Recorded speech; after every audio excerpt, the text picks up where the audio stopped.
As an African-American mathematics professor, I often find myself in rooms with glass ceilings, reflecting an aesthetic that doesn't quite match my natural decor. Yet still I stand at podiums poised, donned in t-shirt and jeans, a crown of locks, and a confidence that screams, I am what my ancestors dreamed of. After class, a white colleague approaches and says, Dr. Brown, your t-shirt, your jeans, they aren't quite professional. Casually threading her microaggression through the fabric of my existence. A subtle reminder that this genetic code can't be deciphered by the dress code of white privilege. You know, my insecurities once found it fitting to code switch to fit into an outfit stitched by outstretched wings of an American eagle. Materialize my self-esteems in slacks and a button-up. Red and blue patterns when the inseam seemed appropriate to appropriate my identity within a fabric of a nation, sewn with thread pulled from the spool of my soul, perfectly crafted into loopholes by the same hands that had years of experience creating a noose, or a Windsor necktie choked up tight to hang my blackness half-masked. Pant legs hemmed up, the bust was cut for a man 3/5 the man that I was, yet I thought it made me whole. So I treaded around out wearing that attire with pride, like a flag, without realizing how assimilated I had become, sense of belonging blemished, damn near whitewashed away. But this black runs too deep to be bleached into a colorblind spot diluting the beauty of this African youth. They say red represents valor, for spilling rivers of indigenous blood from the veins of the diaspora. White represents purity and innocence, the capitalistic tent of a picket fence that lies between a field of dreams and land cultivated green by the true nature of our reality. They say blue represents justice. Or is it just a reminder that despite black being the blueprint, it was never the intent for us to be included in the final design? The paradox of having given the skin off our backs, only to have no skin in it, simply because of our skin.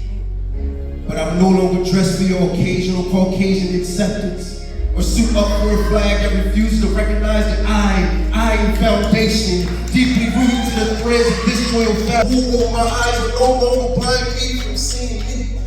I see revolution, yet the colorful circle as I bleed the full spectrum.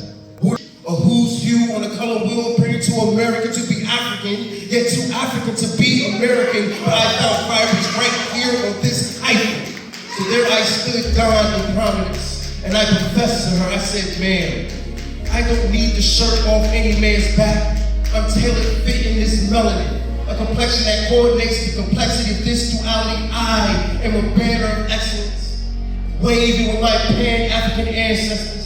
Unapologetically fly, shirt untucked, perfectly complimenting these jeans.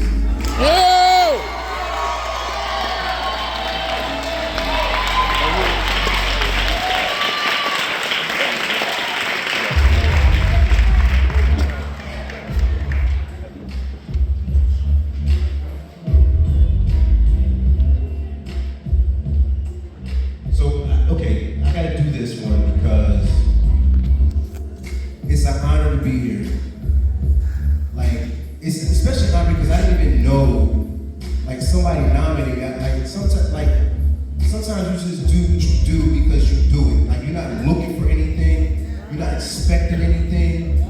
And so it's really an honor to be here. But we couldn't be here without these beautiful women in the building too, right? Let's just keep it stacked. So I'm gonna do this one real quick. And God said, let there be light. And there was light. And the morning and the evening were the first day. And on the next day, God looked at the rising sun and saw that it was good. But realized it'd be so much better with coffee. Thirsty for perfection, God decided to grind together beauty and intellect and the reflection of Oshun. Spread seeds across the Ethiopian lands.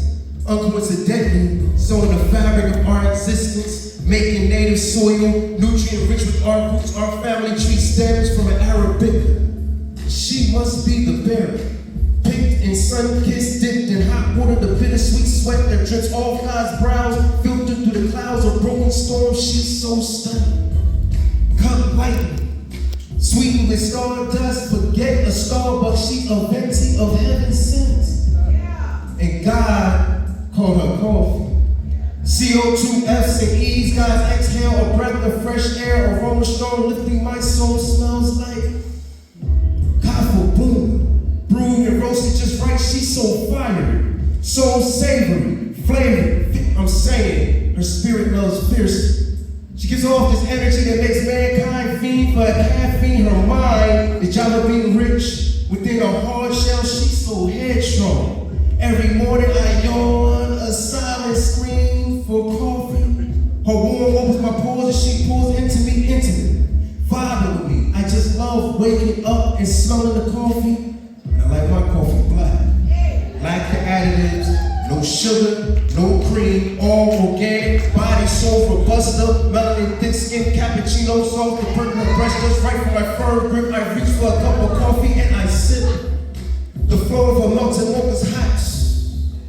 Puckers my lips, we French ground kisses intense. Espresso shot strong, intoxicating. I'm addicted, a coffee holic. I get high off this ganja mocha. She's such a pick me up.